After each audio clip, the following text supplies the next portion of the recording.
नमस्ते। बीए पाठ द्वितीय, प्रश्न पत्र द्वितीय, भारतीय राज व्यवस्था। पिछली कक्षाओं में हमने भारतीय संविधान की प्रस्तावना व भारतीय संविधान की प्रस्तावना के मूल लक्षण, तत्व या मूल्यों में हम भारत के लोग संपूर्ण प्रभुत्व संपन्न समाजवाद और पंथ निरपेक्ष पे चर्चा की। आज इस कक्षा में हम भारतीय संविधान की प्रस्तावना के मूल तत्व, लक्षण या मूल्यों में लोकतंत्र, गणराज्य स्वरूप व न्याय पर चर्चा करेंगे। इसके अंदर पहला है लोकतंत्र। लोकतंत्र आधुनिक युग में सरकार के लोकतंत्रीय स्वरूप का आधार स्तंभ लोगों के द्वारा शासन है। लोकतंत्र के बौद्धिक और संस्थागत परंपरा की शुरुआत प्राचीन भारतीय ग्रामीण गणराज्यों व यूनानी नगर राज्यों से मानी जाती है। इसमें सभी नागरिक एक स्थान पर इकट्ठा होकर के शासन के मामलों पर निर्णय करते थे और शासन के मामलों पर निर्णय करते समय लोगों के द्वारा सत्ता का सीधा प्रयोग किया जाता था, जिसे प्रत्यक्ष लोकतंत्र भी कहा जा सकता है। राजनीतिक इकाइयों के आकार और जनसंख्या वृद्धि व साथ ही साथ राष्ट्रीय राज्यों के विकास ने, जिसमें विशाल जनसंख्या व विस्तृत भूभाग पर फैले हुए होने के कारण शासन के मामलों पर निर्णय लेने हेतु जनता को एक स्थान पर इकट्ठा करके निर्णय करना धीरे धीरे असंभव होता गया।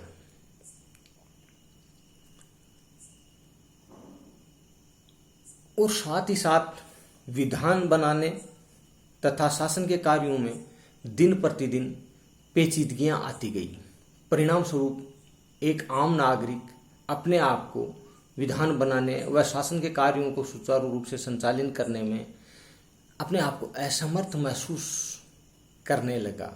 परिणाम स्वरूप जनता के द्वारा निश्चित समयावधि के ऊपर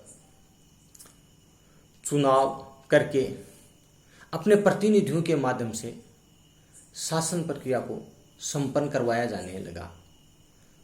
और इस रूप में हम कहते हैं कि प्रत्यक्ष लोकतंत्र के स्थान पर एक प्रतिनिधित्वक लोकतंत्र, जिसे हम अप्रत्यक्ष लोकतंत्र भी कहते हैं, प्रारंभ हुआ।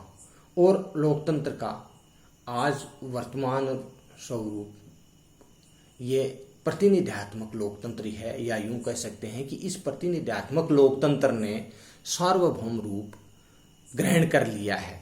स्विट्जरलैंड के कुछ कैंटनों को छोड़ करके विश्व में कहीं भी प्रत्यक्ष लोकतंत्र नहीं है। सभी जगह है ये अप्रत्यक्ष लोकतंत्र ही अस्तित्व में विद्यमान है। स्वतंत्रता के पश्चात भारत में भी यही शासन व्यवस्था का प्रतिनिधित्वक लोकतंत्र अपनाया गया, अर्थात हमारे यहाँ संसदीय लोकतंत्र को अपनाया गया। उच्चतम न्यायालय ने अपने निर्णय में यह वर्डिक्ट दी है कि लोकतंत्र संविधान का के बुनियादी ढांचे का एक आधार स्तंभ है, जिसे संविधान संशोधन के द्वारा भी समाप्त नहीं किया जा सकता। लोक नियोजन में अवसर की समानता प्रदान करके भारतीय संविधान के अनुच्छेद 16 में प्रदान करके वह अनुच्छेद 325 व 26 में सभी नागरिकों को बिना किसी भेदभाव के, अर्थात मूल धर्म, जाति, मूल धर्म, वंश, स्थान, योग्यता आय के भेदभाव के बिना एक निश्चित आयु प्राप्त करने पर सभी नागरिकों को, अर्थात 18 वर्ष की आयु प्राप्त करने पर सभी नागरिकों को मतदान का अधिकार प्रदान किया है। वह साथ ही मत लेने का अधिकार भी प्रदान किया है। इस तरह से लोकतांत्रिक व्यवस्था को अपनाने के लिए भारतीय संविधान के अनुच्छेद 16 व अनुच्छेद 325 और 326 में प्रावधान किए गए हैं। दूसरा उद्देशिका का दूसरा मूल तत्व है गणराज्यीय स्वरूप। गणराज्य की संकल्पना उस राज्य की प्रतीक है जिसमें जनता सर्वोच्च हो, अर्थात संप्रभुता जनता में निहित हो, जनता सर्वोच्च हो। दूसरी बात है कि उस राज्य में कोई विशेषाधिकार प्राप्त वर्ग नहीं हो। तीसरी बात है सभी सार्वजनिक पदों के द्वार सभी लोगों के लिए समान रूप से खुले हुए हों। चौथी बात यह कि जिसमें कोई वंशानुगत शासक नहीं हो। और पांचवी बात यह है कि राज्य का अध्यक्ष लोगों द्वारा निर्वाचित हो, जिसे राष्ट्रपति कहा जाता है। भारत में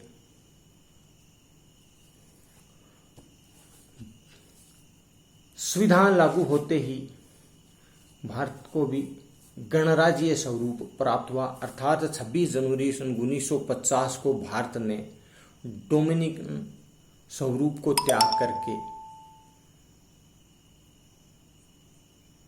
और ब्रिटिश क्राउन के प्रति राजनिष्ठा को पूर्णतया त्याग करके गणराज्यीय स्वरूप प्राप्त किया, जिसके अंदर भारत का राष्ट्राध्यक्ष जनता के चुने हुए प्रतिनिधियों के निर्वाचक मंडल द्वारा एक निश्चित अवधि के लिए निर्वाचित होता है। यहाँ कोई वंशानुगत शासक या सत्ता नहीं है। यहाँ जनता सर्वोच्च है, अर्थात भारतीय संप्रभुता भारतीय जनता में निवास करती है और सार्वजनिक पदों के द्वार सभी लोगों के लिए समान रूप से खुले हुए हैं। तो इस प्रकार हम कह सकते हैं कि भारत एक गणराज्यीय गणतंत्रात्मक राज्य है। तीसरा जो महत्वपूर्ण तत्व है भारतीय संविधान की प्रस्तावना का महत्वपूर्ण तत्व है जिस पर हम चर्चा करने जा रहे हैं वो है न्याय। न्याय की अवधारणा प्रारंभ से ही भारतीय चिंतन का एक महत्वपूर्ण आधार तत्व रहा है। प्राचीन भारतीय ग्रंथों में न्याय को धर्म के साथ जोड़ करके देखा गया, जिसमें एक स्थापित व्यवस्था का पालन करते हुए न्यायपूर्ण समाज की संरचना व विकास करने का प्रयास किया गया है। न्याय का अर्थ ये व्यक्ति के पारस्परिक हितों व व्यक्ति व समूह के परस्पर हितों व एक और व्यक्ति व समूह के परस्पर हितों व दूसरी ओर समुदाय के परस्पर हितों के मध्य सामंजस्य स्थापित करने से है। संविधान की उद्देशिका में सभी लोगों को न्याय का आश्वासन दिया गया है और सर्वाधिक महत्वपूर्ण बात यह है कि भारतीय संविधान की प्रस्तावना में न्याय को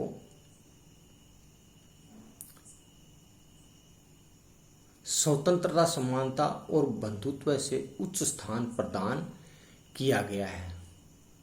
प्रस्तावना में न्याय को परिभाषित करते हुए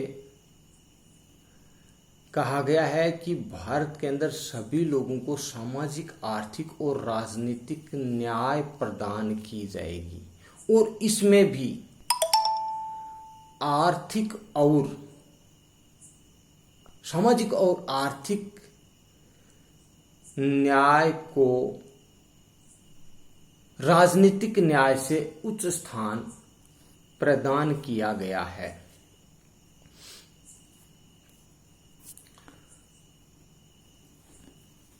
अब हम एक एक करके न्याय के तीनों रूप सामाजिक, आर्थिक और राजनीतिक न्याय पर चर्चा करेंगे।